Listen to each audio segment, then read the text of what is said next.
بسم الله الرحمن الرحيم والسلامتين دمان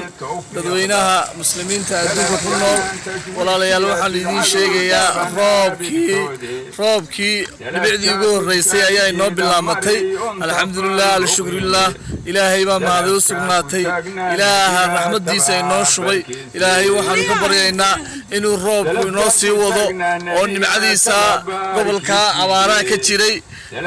madaxweynihii jamhuuriyadda Soomaaliland uu ku sugan yahay dhammaan bulshadoo dhan way ducaysatay ducadii ilaahay maanta noo soo aqbalay alxamdulillah walaalayaal waxaan idin sheegayaa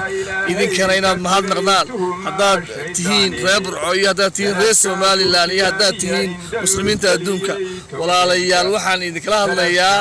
waa wadada Hargeysa looga baxo ee magaalada Burco bridge waxaan taaganahay maxaa la yiraahdaa kaalinta indha deero agteeda intaasaan idin la wadaagayaa soo duceeyo. Wassalaamu calaykum waraxmatullaahi wabarakaatuh.